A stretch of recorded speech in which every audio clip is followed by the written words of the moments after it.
Bom dia, paz e bem, meu irmão, minha irmã. Sejam bem-vindos ao nosso blog franciscano, O Espírito de São Francisco nas Fontes Franciscanas. Depois de 2 meses de interrupção, voltamos hoje a publicar esses nossos textos. Estamos no 51º encontro, a admoestação 3 da perfeita obediência. Nós já vimos nos encontros anteriores a obediência verdadeira. E hoje vamos então olhar a reflexão que Francisco faz, a exposição que Francisco faz acerca da obediência caritativa. Segundo São Francisco, o seguidor de Cristo não pode contentar-se apenas com a obediência verdadeira. Por isso, nessa admoestação, depois de ter falado da obediência verdadeira, acrescenta a obediência caritativa. Vamos ler o que ele diz. E sempre que o súdito perceber coisas melhores e mais úteis à sua alma que as ordenadas pelo prelado, sacrifique voluntariamente as suas a Deus e empenhe-se em planificar em obra as coisas que são do prelado, pois essa é a caritativa obediência, porque satisfaz a Deus e ao próximo. Esse é o texto de São Francisco. Então, uma obediência que satisfaz a Deus e ao próximo, diz Francisco. De novo, Francisco nos surpreende. Aliás, como também Jesus, com seu Evangelho, porque sua exortação vai contra a lógica de toda a natureza humana, pelo menos contra a lógica do nosso cotidiano usual, pois se cada um de nós perceber coisas bem melhores e mais úteis à sua alma, que as ordenadas pelo seu prelado, é evidente que vai lutar através do diálogo e de todos os recursos possíveis para que ele, o prelado, o entenda, ceda e pelo menos lhe permita que realize as suas e não as dele. E se assim mesmo ele o obrigar a obedecer-lhe, dirá que é um ignorante, um antiquado, e que a responsabilidade, no caso, será toda dele. No entanto, nossos antigos mestres consideravam tão importante e necessária a aprendizagem desse princípio que chegavam a ordenar a seus noviços que plantassem couve de cabeça para baixo ou buscassem água num balde furado. Um absurdo, uma coisa ridícula, dizemos nós hoje. E porque não procuramos olhar a razão que leva Francisco e aqueles primitivos frades a seguir esse princípio, lemos essa exortação como uma obediência de religiosos, fanáticos, cegos, infantis, irresponsáveis e acomodados, que não tinham a coragem de contestar o despotismo dos seus superiores. Mas podíamos perguntar, qual a razão dessa resposta e dessa proposta de Francisco? Comecemos com a observação de que viver é enfrentar conflitos. Ao sair do ventre de nossa mãe, tivemos de enfrentar as agruras do meio ambiente, da sociedade, da vida. E assim foi e será a vida toda. Conflitos que têm sua origem em nossa finitude, em nossas limitações. Ora, um conflito só é conflito quando ou porque ultrapassa nossas possibilidades, capacidades ou medidas. Movidos por essa limitação, começamos a definir e a decidir que isso é bom e aquilo é mal, que isso ajuda e aquilo nos prejudica, que isso vale e aquilo não presta. Isso é doce e aquilo é amargo. Enfim, aquilo que cabe dentro de nossas medidas é positivo. E aquilo que não cabe, decidimos que é negativo. O primeiro será aceito e o segundo descartado. Ora, a vida evidentemente não é assim. Ela não exclui nada nem a ninguém, mas a semelhança de um útero materno, a tudo e a todos acolhe. Por ser muito maior e anterior a nós, ela, a vida, não cabe dentro de nossas medidas tão finitas, limitadas e frágeis. Exemplo clássico para nós franciscanos é a experiência de Francisco diante do leproso.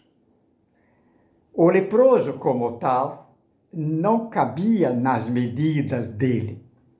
Por isso, quando ou enquanto vivia dentro das medidas do mundo, era-lhe amargo ver leprosos, conta ele no Testamento. Mas quando, pela graça da conversão, saiu da prisão dessas medidas, ver leprosos e comer com eles passou a ser-lhe uma doçura da alma e do corpo. Assim, para poder acolher a riqueza da vida, precisamos converter-nos, isto é, transportar-nos para fora de nossas medidas mesquinhas e particulares, do nosso pequeno eu ou do mundo, e abrir-nos para as medidas da vida.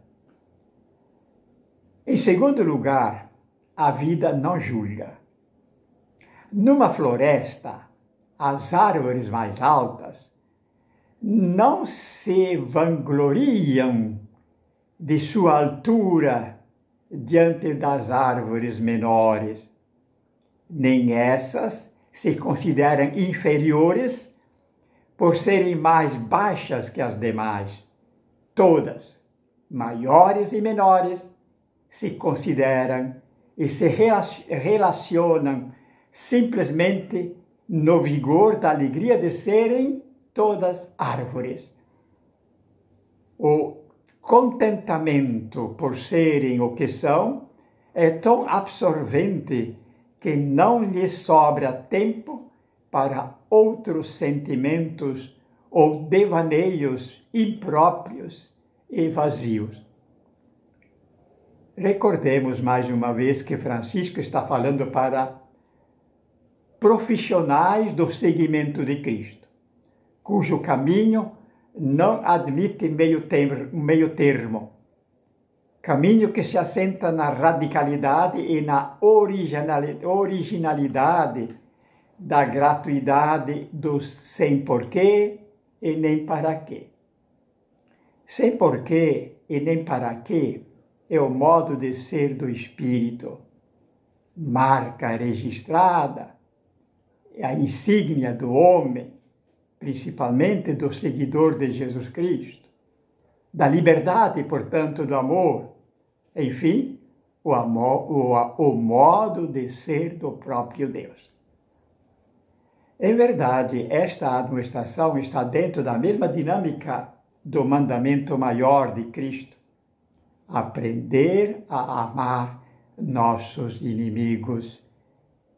Como esse, também o exercício da exortação da obediência caritativa tem como objetivo levar-nos ao alargamento do nosso coração, da nossa mente. Um alargamento que vai nos aproximando cada vez mais da magnanimidade do coração e da mente de Deus. Um coração tão magnânimo que não vê mais a distinção ou separação entre justos, injustos, bons, maus, falsos, verdadeiros. Todos são vistos e acolhidos como filhos muito queridos. Atrás ou no objetivo dessa admoestação, portanto, está o fascínio, a paixão de Francisco de assemelhar-se a essa magnanimidade e pureza de Deus. Isso era o seu tudo, o que mais desejava na aprendizagem do seu seguimento de Cristo: ter um coração, uma alma, uma mente magnânima, generosa, humilde, simples, pura como a de Cristo, como o céu e a terra. Num coração assim, não há guerra, brigas, ciúmes, invejas, etc. E se surgir algum conflito, esse será visto não como tal, mas como graça para poder realizar a sua missão. Por isso, dentro desse princípio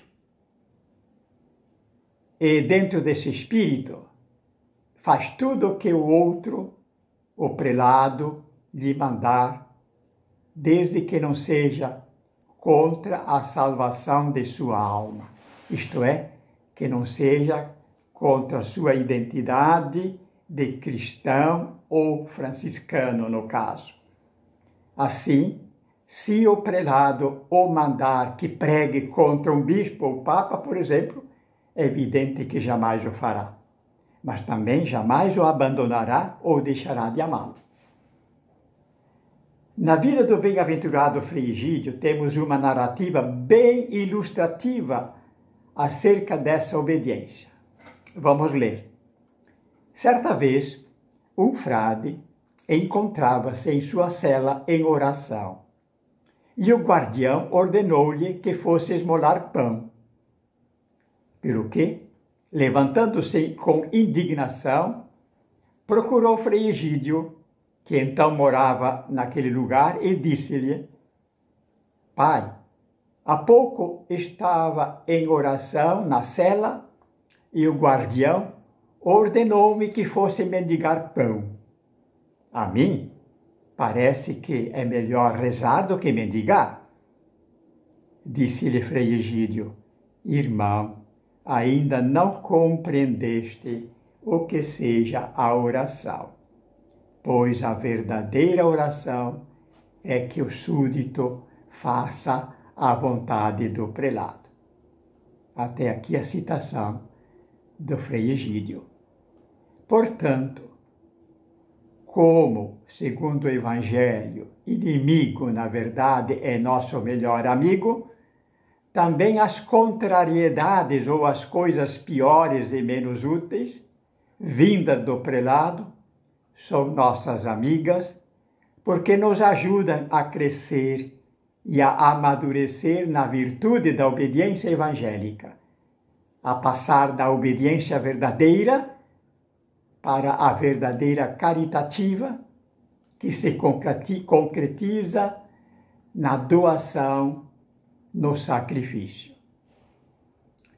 Esse, segundo Francisco, é o melhor caminho de quem deseja identificar-se com Jesus Cristo, o Filho que obedeceu ao Pai por puro amor ou caridade, sacrificando-se todo até a morte e morte de cruz.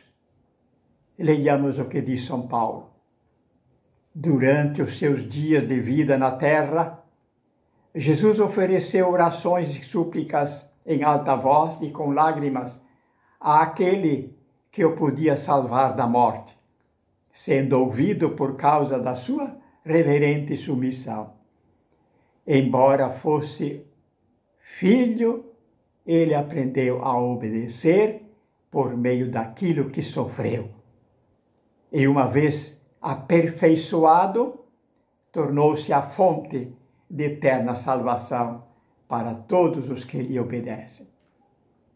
Por isso dizia Francisco, na regra nambulada, atendamos todos, irmãos, ao que diz o Senhor, amai vossos inimigos e fazei o bem aos que vos odeiam, pois nosso Senhor Jesus Cristo, cujos vestígios devemos seguir, chamou de amigo o seu traidor e livremente se ofereceu aos que o crucificavam. Por isso, são nossos amigos todos os que injustamente nos infligem tribulações e angústias, vergonha e injúrias, dores e tormentos, martírio e morte. A estes devemos amar muito, pois disso que nos infligem, temos a vida eterna. Citação da regra nambulada.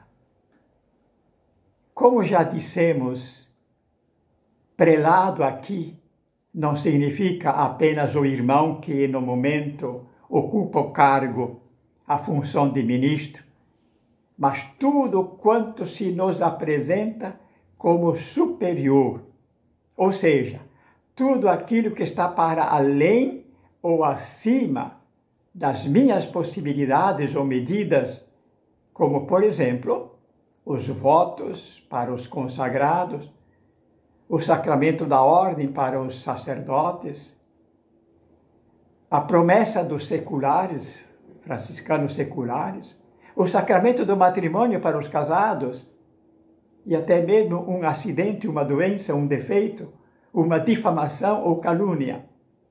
Todos esses são nossos superiores, nossos prelados. Exemplo clássico é o beijo de Judas em Jesus. Por isso Jesus o chama de meu amigo. Vamos agora fazer algumas considerações de como se apresenta a obediência caritativa hoje. Quem nos dá uma boa explicação dessa questão é Frei Arada. Depois de dizer que a vida, a realidade, não se encaixam dentro de nossas medidas, que a vida sempre irá transbordar a elas, esse nosso mestre nos leva a uma série de questionamentos. Citamos aqui um. Dessa observação surge então uma suspeita.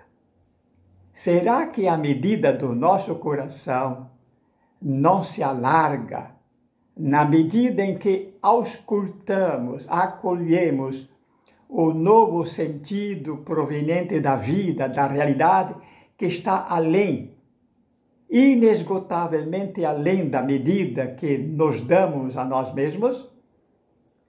Será que com a ampliação do nosso coração não começamos a ver a realidade diferente? Não será ali, então, nessa escuta e nessa acolhida que está a nossa responsabilidade mais radical e o nosso assumir o essencial? São palavras de Frei Hermógenes Arada. A grande medida que o religioso busca, portanto, é a medida do coração do Pai de nosso Senhor Jesus Cristo, no qual cabem terra e céu, justos e injustos, santos e pecadores, fiéis e infiéis, e até mesmo aquele que pregam na cruz seu Filho muito amado. Eis a fonte da obediência caritativa. Obediência caritativa porque é escuta, acolhimento, atenção, e caritativa porque animada e conduzida pelo vigor do amor, doação. Caris, caridade. Jesus Cristo crucificado. Jesus Cristo eucaristizado. Ágape. No processo da busca do amor ou do seguimento de Cristo no dia a dia de nossa vida, o relacionamento pode, por vezes, tornar-se ainda mais conflitivo que na obediência verdadeira.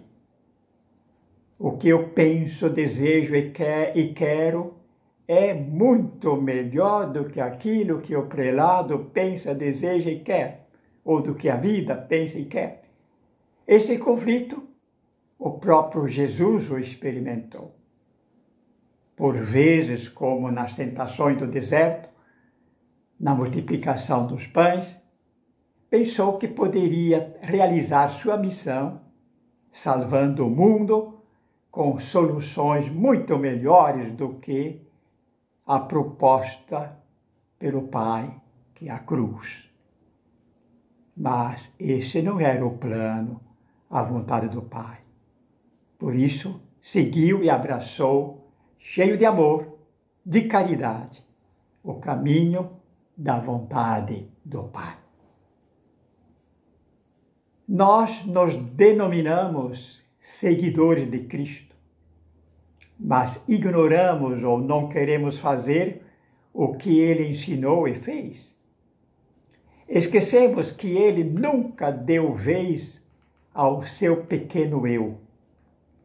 Lembremos como, desde o começo de sua vida, a partir das famosas tentações no deserto, até seu último suspiro, nunca cedeu ao seu pequeno eu, mas sempre assumiu e fez tão só e unicamente a vontade do Pai. Para seguir a Jesus Cristo, o discípulo precisa erguer seu corpo e carregar sua cruz, como diz São Francisco, no Salmo 7 do ofício da Paixão. Carregar a própria cruz significa, pois, labutar e lutar consigo mesmo para se superar, para dizer não ao homem adâmico, carnal, exterior e velho, a fim de poder dizer sim ao homem crístico, ao homem espiritual, ao homem interior, ao homem novo.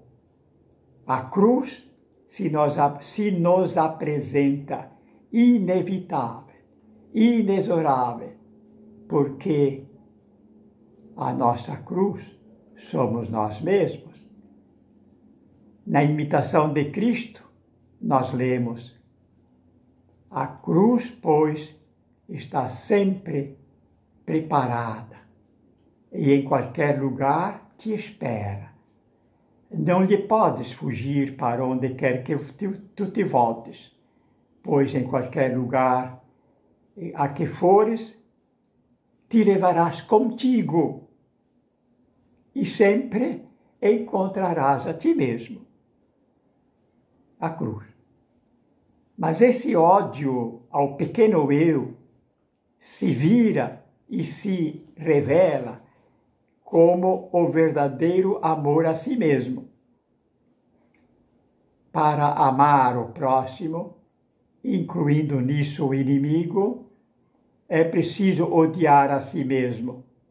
Isto é preciso amar-se a si mesmo, dando-se para si mesmo uma medida bem muito maior do que aquela do nosso pequeno e tirânico eu, isto é, dando a si mesmo a medida do grande eu, a medida de Deus, do homem interior, do homem novo espiritual.